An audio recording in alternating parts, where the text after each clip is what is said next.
When I opened my eyes, everything was spinning. I was lying on a cold floor, and there was a searing pain in my chest, like something had torn right through me.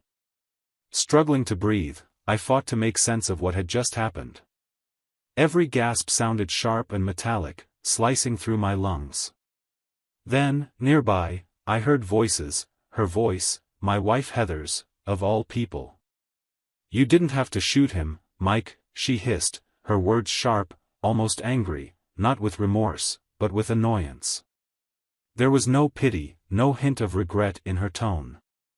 Instead, she was furious. Furious at him for doing this, furious at the chaos.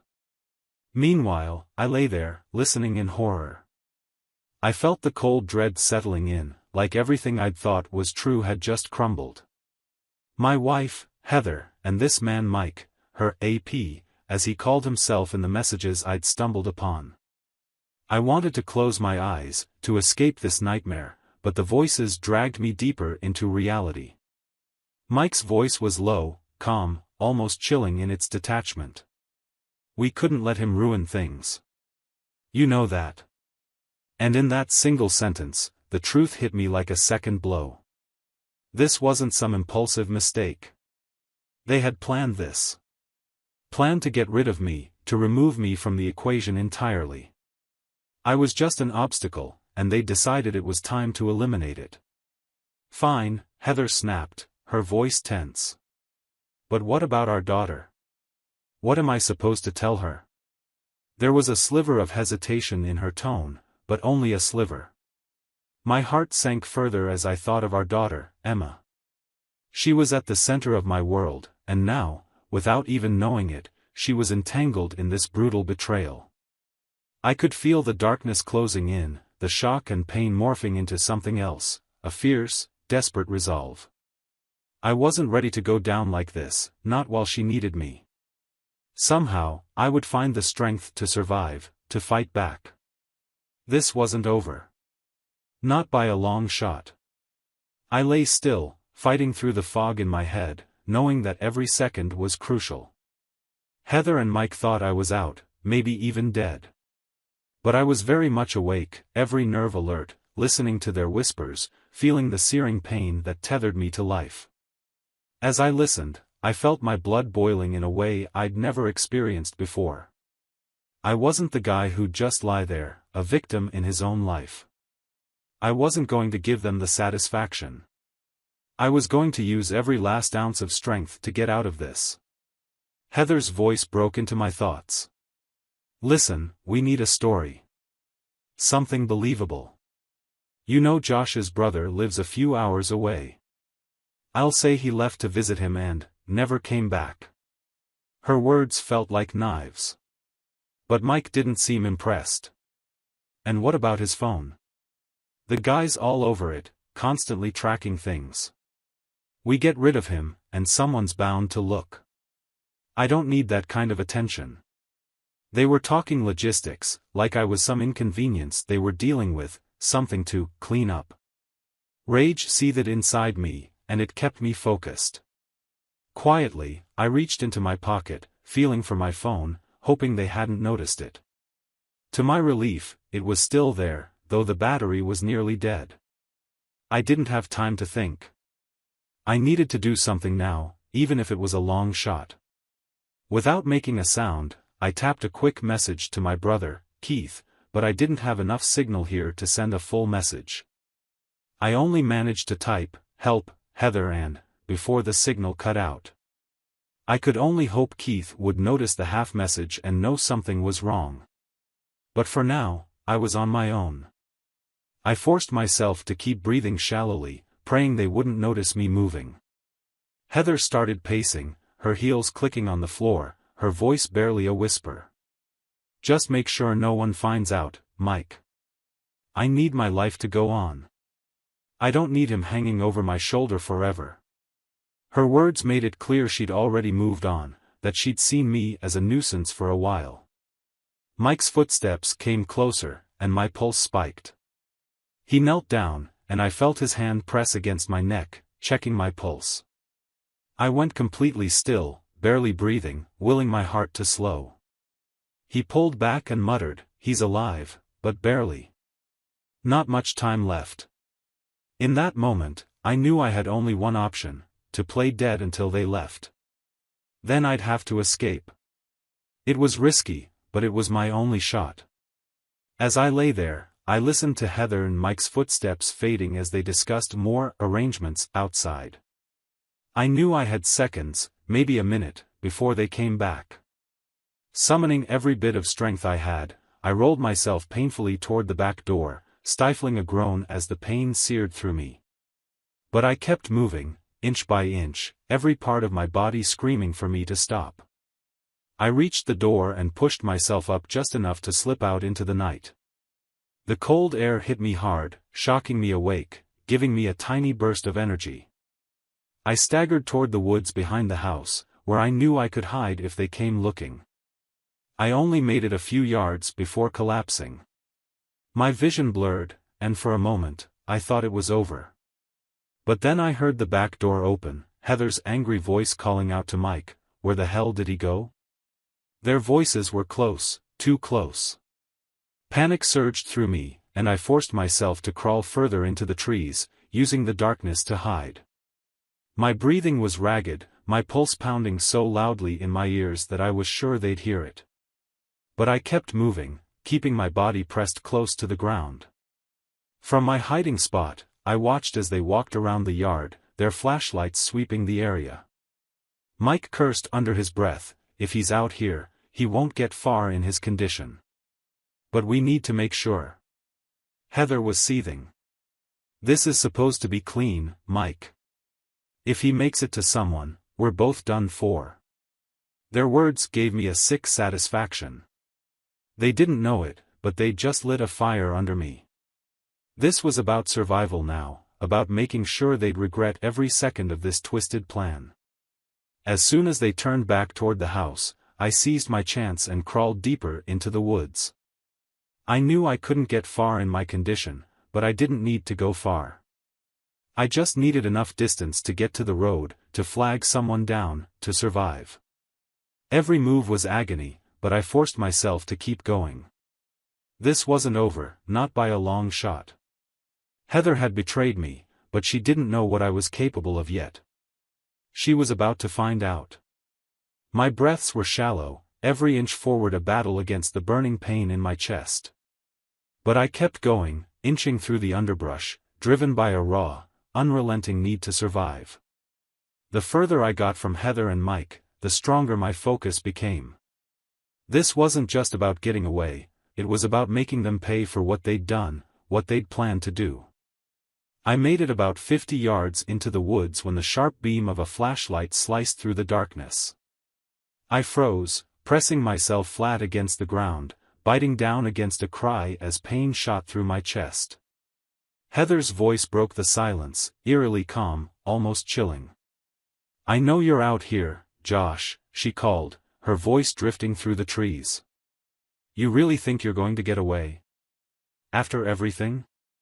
My hands clenched into fists as I lay there, her words stirring something dangerous inside me. I was just a few yards from the road, but there was no way I'd make it there without being spotted. So I stayed quiet, keeping my head down, hoping the darkness would keep me hidden. I could hear her footsteps, slow and deliberate, coming closer. She wasn't calling out to Mike for help, she wanted to find me herself. And then, just when I thought she might pass by, her light stopped dead on me. Her face twisted into a smirk as our eyes met. She took a few steps closer, whispering as if she'd already won. "You really don't know when to quit, do you?" I tried to push myself up, but the pain was too much. Heather stood over me, looking down with something between amusement and disgust. "You could have just stayed out of it," she sneered. "We could have done this quietly. But no, you just had to be the hero." I fought to hold her gaze, anger flaring in my chest despite the pain. "You really think you're going to get away with this?" I rasped, barely able to get the words out. Her smirk only widened. "Who's going to believe you, Josh? You're bleeding out in the woods in the middle of the night. No one's coming for you." She paused, lowering her voice to a dangerous whisper. Mike's already ready to tell people you ran off with some cash, left your poor wife and daughter behind. Do you really think anyone's going to question it? Her confidence was staggering, but I'd had enough. I wasn't about to let her have the last word. Summoning what little strength I had left, I spat out, "You'll slip up, Heather. They always do. And when you do, I'll be there to watch it all come down." Her eyes narrowed, and for the first time, I saw a flicker of doubt. But it was quickly replaced by an icy determination. She raised her phone, dialing a number with one hand while keeping the flashlight trained on me. "Mike," she said smoothly when he picked up, "come to the clearing. I've got him." Panic surged through me. I had minutes, maybe seconds. And then, out of nowhere, I heard it, the faint sound of tires crunching on gravel. A car was coming down the road, its headlights piercing the darkness. Heather's head whipped toward the sound, and I seized the moment, kicking at her legs with everything I had. She stumbled, just enough for me to drag myself a few inches further, toward the road, my one shot at freedom. I pushed myself forward, each inch feeling like a mile, the car lights drawing closer. Heather lunged toward me, but the car slowed, its headlights illuminating both of us. The driver honked, and Heather pulled back, her mask of calm slipping as she realized she was no longer alone. The car door opened, and to my utter shock, my brother Keith stepped out, eyes widening as he took in the scene before him. "Josh," he called, voice shaky. "What the hell is going on here?" Heather immediately slipped into her act, a look of horror spreading across her face. "Oh, thank God you're here, Keith," she cried, running to him. "Josh was hurt, I was just trying to help him. He got confused and wandered out here, and I didn't know what to do." Keith's face hardened as he looked between us, and something in his eyes told me he wasn't buying it. "Really?" he asked, his tone laced with skepticism. He took a step closer to me, eyes scanning my injuries, the fear in my face. "Because it doesn't look like you were helping him at all, Heather." Heather's face paled, and for a split second, I saw the panic she was trying so hard to hide. She tried to laugh it off, reaching out to Keith. "You don't understand, Keith. He's been acting so strange lately, paranoid even. I just wanted to make sure he didn't hurt himself." But Keith wasn't listening. He was already dialing 911, his eyes fixed on her as he spoke. "I think it's time we let the police sort this out." Heather's face contorted, a flash of rage breaking through her composed mask. She took a step back, clearly realizing that her story was crumbling. "No," she hissed, her voice low and venomous. "You don't understand, Keith. I've worked too hard for this life to let him ruin it." She glanced at me, her eyes dark, cold. "You want to destroy everything, Josh? Fine. But don't expect me to go down quietly." And before we could react, she turned and bolted into the darkness of the woods, her figure disappearing into the shadows. Keith rushed over to me, kneeling by my side. "We'll get you help, Josh. You're safe now." His voice was steady, reassuring, and for the first time that night, I felt a glimmer of hope. I wasn't alone in this. But even as we waited for the police to arrive, I couldn't shake the feeling that this wasn't over. Heather was out there, somewhere in the darkness, and if I'd learned anything tonight, it was that she wouldn't stop until she got exactly what she wanted. And I knew, deep down, that our final confrontation was still ahead of us. As the sirens grew closer, the relief I felt was quickly overtaken by a deeper dread. Heather had vanished into the woods, her plan unraveling, but I knew her well enough to understand that she wasn't one to give up easily. She would come back, lurking, scheming, determined to reclaim control. Keith stayed close, his hand on my shoulder, reassuring me as we waited for the paramedics. "We're getting you out of this, Josh," he said quietly. But I could see the concern in his eyes, the silent question of what on earth had driven Heather to do something this twisted. The police arrived, and I gave my statement, barely able to get the words out. I described the betrayal, the shot, and Heather's terrifying transformation. I watched the officers' faces as I spoke, their expressions shifting from disbelief to grim understanding. Heather had escaped, but they assured me a search team would comb the woods. They'd bring her in. But I knew Heather, she'd already be thinking 2 steps ahead, waiting for her next opportunity. As they loaded me into the ambulance, I couldn't shake the feeling that something else was about to happen. I'd thought this was the end, that once I'd escaped her, it would be over. But Heather wasn't done with me. I could feel it like a shadow hanging over me. The ambulance took off, and I drifted in and out of consciousness, the pain and exhaustion finally taking their toll. But just when I thought I could finally rest, my phone, miraculously still in my pocket, buzzed. Through a haze of pain, I pulled it out, expecting maybe a message from Keith, a concerned friend, anyone. But the message that popped up on the screen made my blood run cold. Unknown number, you really thought it would be that easy, Josh? I blinked, trying to make sense of it. Heather had my number, but she wouldn't risk texting me after everything. Unless she'd thought of this all along, planned to taunt me, to remind me that she was always there, watching. Then another message came through. Unknown number, look at the driver, Josh. My heart hammered in my chest as I glanced up, every nerve in my body on edge. The ambulance driver's eyes met mine in the rearview mirror, a slight smirk playing on his lips. And in that moment, I knew. This wasn't a random paramedic. This was someone working for her. I fumbled for the lock on the gurney, my hands shaking. Where are you taking me? I demanded, struggling to keep my voice steady. The driver's smirk widened. Heather wanted to make sure you'd be in safe hands, he said calmly, taking a sharp turn off the main road. The other paramedic in the back shifted, his eyes cold, unfeeling. I was trapped, helpless in the back of a moving vehicle, hurtling who knows where with 2 people who had no intention of helping me. Desperation surged through me. I had to think fast. My phone was nearly dead, but I managed to send a single word to Keith before the screen went black. Help. I needed a plan. If I wanted to survive this, I had to act now. Summoning every ounce of strength I had, I pushed against the restraints, ignoring the searing pain. The other paramedic reached to restrain me, but I used the only thing I had left, surprise.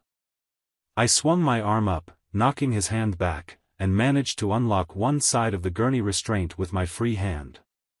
The driver glanced back, annoyed. Settle down, Josh, he said, his voice mocking. You're only making it worse for yourself. But I was done with their games. With one final push, I broke free from the restraints and lunged toward the back door. It was a reckless, desperate move, but it was all I had. I grabbed the emergency release handle and yanked it open, the cold night air rushing into the ambulance as the doors swung wide. I threw myself out, barely managing to roll onto the asphalt as the ambulance screeched to a halt.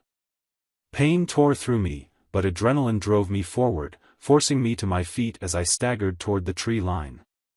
The headlights swung around, blinding me, but I pushed forward, desperate to put as much distance between me and that ambulance as possible. Behind me, I could hear the driver cursing, footsteps pounding as they came after me. I ducked into the woods, my breaths coming in ragged gasps. I was barely holding it together, but every step forward was a step closer to freedom, a step further from Heather's reach. I stumbled through the underbrush, hearing their voices behind me, getting closer. My body screamed at me to stop, to rest, but I couldn't afford to. Not now.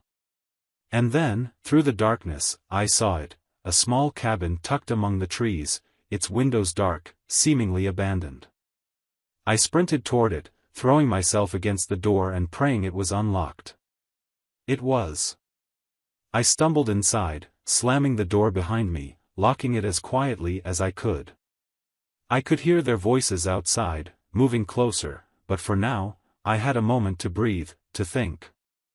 I scanned the cabin, looking for anything I could use. My eyes landed on an old hunting rifle propped up in the corner, covered in dust. I grabbed it, checking for ammunition, relief flooding through me as I found it was loaded. The voices outside grew louder, and I positioned myself by the window, watching as the driver and paramedic searched the area, their flashlights sweeping through the darkness. They were close, too close. My heart pounded, but this time, it wasn't fear that drove me, it was a cold, hard determination. I wasn't going to be their victim anymore. As they moved closer to the cabin, I raised the rifle, aiming for the door. This wasn't just survival anymore. Heather had crossed a line, and I was done running. The footsteps outside slowed, the flashlight beams slicing through the windows, illuminating the cabin's walls in sharp, erratic sweeps. My finger hovered over the trigger of the rifle as I waited, barely daring to breathe. I had one chance, maybe two, if I was lucky. But this time, I wasn't going to miss. They stopped just outside the door, murmuring in low voices. I couldn't make out every word, but what I did hear sent a chill down my spine. "He'll be weak," the driver muttered. "This won't take long. Heather's expecting us to clean this up." A sick feeling washed over me, but it was quickly replaced by a rush of adrenaline. This was it, either they'd break through the door and finish what Heather had started, or I'd make my stand. Slowly, I took a step back, positioning myself behind an overturned table. If they stormed in, I'd have just enough time to react. The door rattled, and a second later, they kicked it in. The driver entered first, his flashlight cutting through the darkness, with the paramedic close behind. I waited until they were fully inside, their backs to me, before taking my shot. The blast echoed through the cabin, the recoil hitting me hard, but I held steady. The driver crumpled to the floor, his flashlight clattering beside him. The other man whirled around, his face twisted with shock, and I didn't give him a chance to react. I swung the rifle, catching him across the face, knocking him to the ground. He groaned, reaching for something in his pocket, a knife. I kicked it out of his hand, pinning him down. Anger flooded through me as I looked down at him, my voice coming out in a low, dangerous growl. "Where is she?" The paramedic laughed, a twisted grin spreading across his face even as blood trickled down his chin. "Heather's long gone, Josh. You'll never find her." But I wasn't buying it. Heather wouldn't leave without tying up every loose end. That wasn't her style. She'd be nearby, waiting for confirmation that I was out of the picture. I pressed the rifle against his chest, the weight of it grounding me. "Where is she?" The man's grin faltered, his eyes flicking toward the woods. "You think she's stupid enough to come here alone? She's got friends, people you don't even know about. She'll be miles away before you get out of these woods." But I saw the fear in his eyes. He was bluffing. Heather was closer than he wanted me to believe, and I had no intention of giving her the upper hand. Leaving him groaning on the floor, I grabbed the driver's flashlight and slipped out of the cabin, my movements quiet. The woods loomed dark and silent, but I could feel her out there, lurking, waiting. I knew her too well, she'd be watching, needing to see for herself that I was really gone. I took a deep breath and forced myself to limp, to appear as weak as she expected. If I was going to do this, I'd have to play it her way. I stumbled through the trees, using the flashlight to create just enough noise and light to give away my position. I could feel her eyes on me, watching, waiting for the perfect moment. Then, out of the corner of my eye, I saw movement, a glint of light off metal. Heather, hiding behind a tree, gun in hand, poised to finish what she'd started. She thought she had the drop on me, thought I was helpless. But this time, I wasn't going down without a fight. I stumbled closer, pretending not to notice her, keeping my breathing shallow and ragged. And then, when I was just within range, I turned, dropping the flashlight and raising the rifle. Her eyes widened, surprise flashing across her face as she realized I'd known all along. "Game over, Heather," I said, my voice steady, colder than I'd ever heard it. For a moment, she looked stunned, as if the reality of her actions was finally sinking in. But then her lips twisted into a sneer, that familiar arrogance returning. "You don't have the guts, Josh," she taunted, raising her gun in response. "You're weak, you always have been. That's why this was so easy for me." I steadied the rifle, forcing myself to keep my hands from shaking. Maybe I was. But not anymore. For a moment, we stood there, guns raised, a tense silence stretching between us. She was daring me, trying to goad me into backing down, into giving her one last chance. But I could see through her. Heather's confidence was cracking, her calm facade slipping. "I loved you," I said, barely recognizing the hurt in my own voice. "We built a life together. And this is what you wanted all along?" She laughed, a cruel, hollow sound. "You don't get it, do you? This was never about you. It was about me, Josh. I deserve better than you. More than this small, pathetic life you tried to keep me trapped in." Her words stung, but they also steeled my resolve. This wasn't the woman I'd married, she'd turned into someone else, someone I barely recognized. And whatever she'd become, I couldn't let her walk away from this. "Goodbye, Heather," I said, my voice barely a whisper. But just as I prepared to pull the trigger, a noise erupted from the trees behind her. Flashlights, voices. The police, finally arriving. Heather turned, distracted for a split second, and I took my chance, lowering the rifle. The officers surrounded her, their guns drawn, and she dropped her weapon, finally realizing she was cornered. The look in her eyes shifted from fury to fear, a panic I'd never seen before. As they cuffed her, she screamed, thrashing, trying to turn back to face me. "You think this is over, Josh?" she shouted, her voice wild, desperate. "You'll never be free of me. Never." I watched as they dragged her away, her words echoing through the woods. And as the silence returned, I felt an unexpected calm wash over me. She was right about one thing, I'd never truly be free of the memory of what she'd done. But I'd survived. And that, for now, was enough. After Heather was taken away, I thought I'd finally be able to breathe again. But a few weeks later, as I settled back into a semblance of normal life, strange things began to happen. I'd walk into a room and find things moved. Small items went missing, like my keys or wallet, only to turn up in odd places later. At first, I brushed it off as paranoia, lingering trauma. But it didn't stop there. One night, a text popped up on my phone from an unknown number. "Unknown number, did you miss me?" My heart stopped. I knew it had to be Heather, somehow, she'd found a way to taunt me from behind bars. But as I called the prison to report it, they assured me that Heather hadn't had any phone access. She was in solitary confinement, locked away. They practically laughed it off. Still, I couldn't shake the feeling that she was reaching out, lurking, somehow still watching. Then one evening, while I was home alone, I heard footsteps upstairs. The creak of floorboards, quiet, purposeful.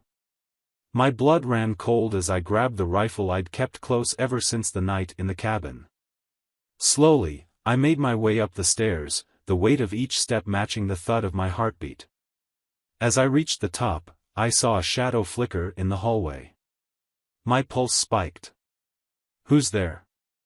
I demanded, aiming the rifle ahead of me. Silence. I pushed open the door to my bedroom, ready to face whatever had come to haunt me, but the room was empty. I lowered the rifle, relief flooding through me. But then I heard a faint noise, a whisper, barely audible, coming from the corner of the room.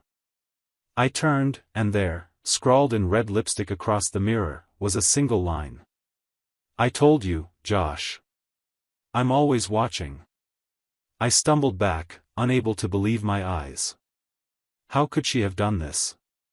Heather was supposed to be miles away, locked up, yet here were her words, taunting me, mocking me. I searched the house from top to bottom, every closet, every corner, but I found no one. It was as if she'd vanished into thin air, leaving only her ghost behind. Days passed, and the eerie incidents continued. My friends tried to reassure me, saying it was just my mind playing tricks, but I couldn't ignore it. I knew Heather better than anyone. This was exactly her style, an elaborate game designed to make me question my sanity, to make me feel helpless and paranoid. Then, late one night, my phone rang. The caller ID showed blocked, but something urged me to pick up. Hello? I answered, my voice barely a whisper. There was silence on the other end. I was about to hang up when a soft laugh filled the line, low and familiar. Miss me, Josh? I froze, my blood turning to ice. It was her voice, unmistakably Heather's, but it sounded different, colder, even more calculating. How are you calling me? I demanded, my voice trembling. Did you really think I'd let you move on so easily? She whispered, her voice soft, almost gentle. You ruined everything, Josh. And now, it's my turn. Before I could respond, the line went dead. I immediately called the prison, demanding answers. The guard on duty confirmed, in a bored tone, that Heather was still in her cell. No visitors, no phone privileges. They assured me it was impossible for her to contact anyone. But the voice on the line, that laughter, it had been real. And I knew she wasn't done with me yet. The next morning, I found a small box waiting on my doorstep. I looked around, the street eerily quiet, no sign of who'd left it. Cautiously, I picked it up, bringing it inside and setting it on the kitchen table. My hands shook as I lifted the lid, revealing a single item that sent a shiver down my spine, a small, silver locket. Inside was a photo of Heather and me from years ago, before everything went wrong. Tucked into the box was a note, handwritten in her elegant script. I told you we're forever, Josh. Even death can't change that. I stumbled back, horror flooding through me. Heather wasn't just trying to scare me, she was making good on her promise. Whether it was her or someone she'd manipulated, she'd found a way to reach me, to haunt me even from the shadows. Over the next few days, the tension mounted. I'd hear her laughter echoing in the house at night, catch fleeting glimpses of her in reflections, as if she were standing just behind me, always watching, always waiting. My own home had become a prison, each room a reminder that she was never really gone. One evening, as I sat at the kitchen table, exhausted and on edge, I heard a faint tapping at the window. I looked up, my heart racing, but there was no one there. Just the darkness pressing against the glass. But as I turned away, a single word appeared, traced in condensation. Soon. I couldn't take it anymore. Desperate, I packed a bag, determined to leave, to escape whatever twisted game Heather had set in motion. But as I reached the front door, I found it blocked, by a figure standing just beyond the threshold, barely visible in the shadows. Heather. My breath caught in my throat as I stared, unable to move, frozen by the impossible sight before me. Her eyes locked onto mine, a smile playing on her lips, as if daring me to step outside, to confront the nightmare she'd become. Leaving so soon, she whispered, her voice carrying through the night. I blinked, and just like that, she was gone, her figure vanishing into the darkness. In that moment, I realized the terrible truth, Heather had gone beyond mere revenge. She'd become a shadow, a haunting presence, bound to me in ways I couldn't understand, relentless in her pursuit. And I knew, with a sickening certainty, that no matter how far I ran, no matter how many doors I locked, she would always find a way back to me. She had turned our love into a twisted obsession, and there was no escaping it. After Heather's ghostly appearance, I could barely sleep.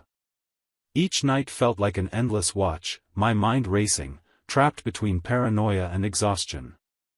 Every creak of the floor, every shadow felt like her presence, creeping closer. I didn't know how much longer I could take this. Then, just as I was reaching my breaking point, I received an email. It was from a private investigator, someone I hadn't contacted myself.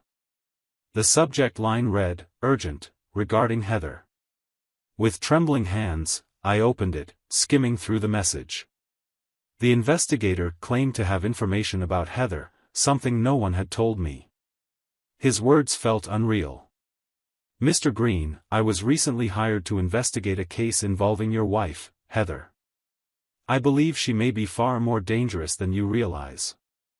I'm sending you my findings, and I'd advise you to read carefully. Meet me tomorrow at the address below. Be cautious, she may not be who you think she is." Attached to the email was a file. I hesitated, then clicked it open, feeling a wave of dread as I scrolled through the documents. The investigator had uncovered something horrifying. Heather had been involved in strange, dark activities long before I'd met her. I read through police reports, interviews, even photos. In her teenage years, she had been a person of interest in several disturbing incidents involving ex-boyfriends, friends, people who'd mysteriously suffered accidents or simply vanished. Her records were spotless, she'd been cleared each time, but the reports painted a chilling picture of manipulation and control. As I scrolled, one document stood out, a psychiatric evaluation, buried deep in her record. The report described her as highly intelligent, charismatic, yet pathologically obsessive, with a history of controlling relationships, each one ending disastrously, for her partners. The final paragraph hit me the hardest. Subject exhibits signs of sociopathic tendencies, displaying an unusual attachment to relationships that border on the possessive, to the point of fixation. She shows little remorse or empathy, seeing her partners as extensions of her own identity. Recommend close monitoring should any escalation occur. My stomach churned. I realized with sickening clarity that I'd been living with a stranger all these years. This wasn't just about revenge, this was about ownership, a possessiveness that didn't fade even in the face of separation or distance. And now that I'd survived her attempt to remove me, she wasn't just angry, she was determined to keep me as hers, one way or another. The next day, I arrived at the investigator's office. But when I entered, the place was eerily silent, the blinds drawn, a single lamp illuminating his cluttered desk. Papers were strewn across the floor, and a faint, coppery smell hung in the air. My heart raced as I called out, "Hello? Anyone here?" Silence. I moved further into the room, feeling my skin prickle with unease. Then I saw it, a note on the desk, my name scrawled across the top in hurried handwriting. "Josh, she found me. She knows I've contacted you. Get out now. She'll stop at nothing. There's something else you need to know. Check the last entry in her file. And remember, she doesn't care about consequences." The hairs on my neck stood up as I quickly pulled out my phone and opened the file again, scrolling down to the final page. My blood went cold as I read the words. Subject has documented interests in rituals and psychological manipulation, using them as a means to keep control.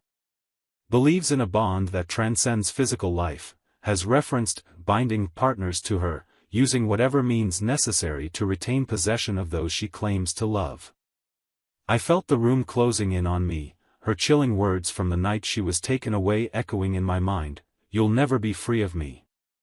It dawned on me with horrifying clarity, Heather wasn't haunting me in the conventional sense. She had orchestrated everything, somehow reaching me from wherever she was. She'd left traps, signals, messages, each designed to keep me under her control, tethered to her by fear.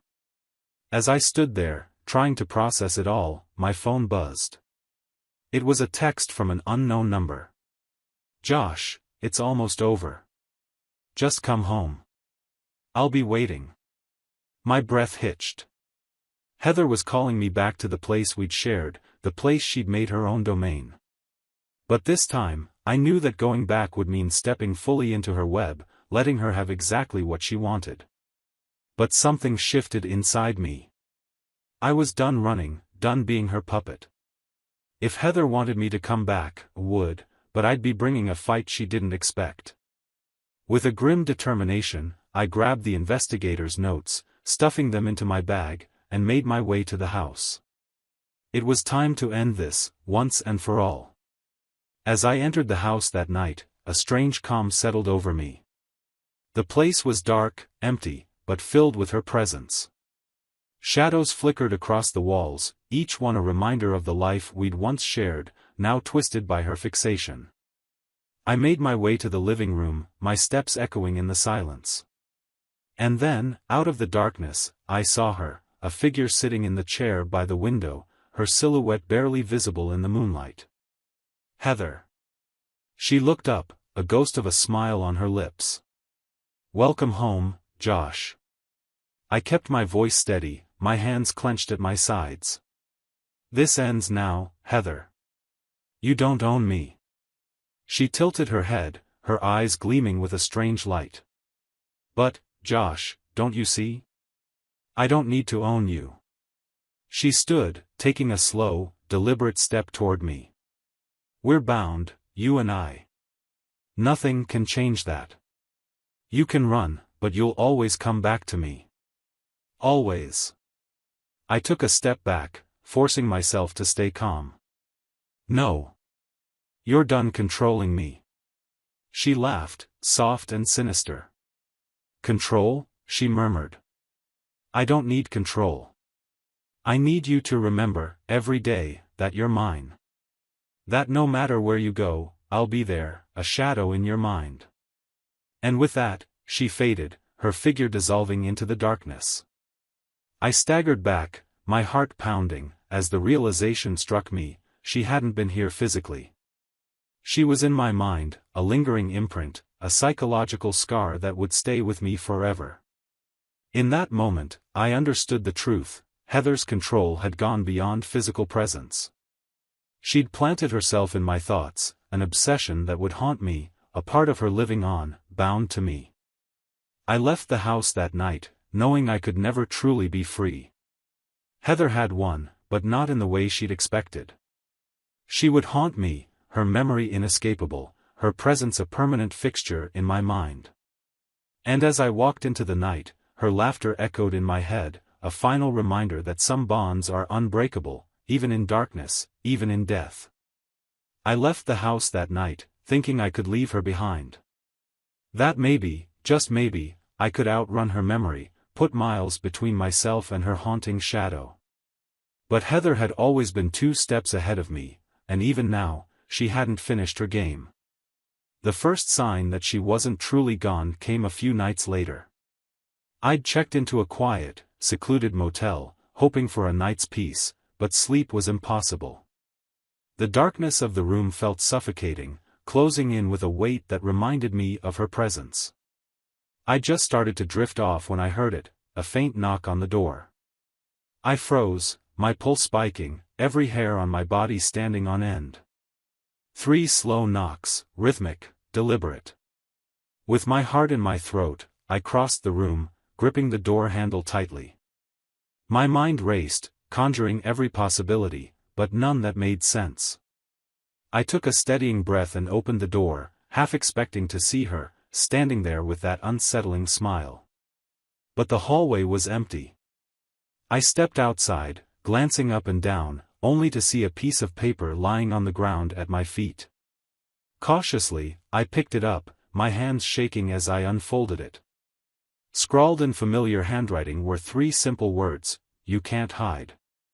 I stumbled back, slamming the door shut, my mind spiraling. How? How was she still reaching me? How was she always a step ahead, always lurking, like a shadow I couldn't escape? And then I remembered the file, the investigator's report, her fixation on psychological manipulation, her belief in binding herself to people, transcending even physical space. Heather hadn't just been obsessed, she had woven herself into the very fabric of my life, my thoughts. She wasn't content with simply haunting me. She wanted to be a part of me, an inescapable presence that would drive me to the edge. The days that followed blurred together, each one punctuated by subtle, chilling signs that she was still with me. Mirrors would fog with her handwriting, my phone would ring late at night only to play her laughter on the other end, her voice echoing through my mind when I was alone. I couldn't trust my own senses. I began to lose touch with reality, constantly questioning what was real and what was her influence. And then, one night, I saw her in my reflection. I had just splashed cold water on my face, trying to shake the exhaustion, when I looked up and saw her standing behind me in the mirror, her eyes piercing into mine. She looked almost serene, as if this was the way it was always meant to be. I spun around, but of course, the room was empty. Only the reflection remained, her image fixed in the mirror, smiling as she whispered softly. "Are you ready to accept it, Josh?" My chest tightened as her words seeped into my mind, wrapping around me like chains. I had spent months running, fighting, trying to escape her hold. But now I understood, Heather wasn't something I could fight. She wasn't even a person anymore. She had become something darker, an embodiment of all the fear, obsession, and control that had bound us together. My mind flashed back to that last line in the investigator's report: "She believes in a bond that transcends physical life." I'd thought it was delusion. But now I understood the terrible truth. Heather had somehow fused herself with me, become a part of my very consciousness. The more I resisted, the stronger she grew, feeding off my fear, my defiance, using my mind as her playground. I felt my knees buckle, a wave of cold washing over me. And then, in a moment of clarity, I realized that the only way to end this was to confront her, to let her know she'd won. Slowly, I straightened, meeting her gaze in the mirror, my own reflection standing beside hers. "You're here to stay, aren't you?" I asked, my voice barely a whisper. She smiled, an expression both haunting and oddly peaceful. "I told you, Josh. We're forever." And in that moment, I let go of the fight. I stopped resisting her presence, stopped trying to outrun her. I accepted that she was here, that she had bound herself to me in a way I could never sever. The weight of it sank into me, heavy, final, and yet, freeing. As her reflection faded, I felt an unsettling calm wash over me. The relentless noise in my mind quieted, her laughter and whispers receding like a wave. But the silence wasn't comforting. It was hollow, an empty void where her presence had been. And in that quiet, a realization struck me, chilling me to the core: Heather had fused herself to me so deeply that without her, I was incomplete. She had carved out a part of me, one I would never get back. I left the motel the next morning, feeling like a shell of who I once was. Heather had won, not by haunting me, but by becoming part of me, a permanent scar on my soul. I would carry her with me forever, her presence lingering in every shadow, every quiet moment, her memory woven into the fabric of my mind. And as I drove down the endless road, a whisper echoed softly in my head, her final gift to me, a reminder that no matter how far I went, how many miles I put between us, she would always be there. "I'm with you, Josh. Always." And in that moment, I understood the truth: some bonds are unbreakable, some shadows impossible to escape. Heather had become my forever ghost, and from now on, wherever I went, she would be right there, beside me, until the end.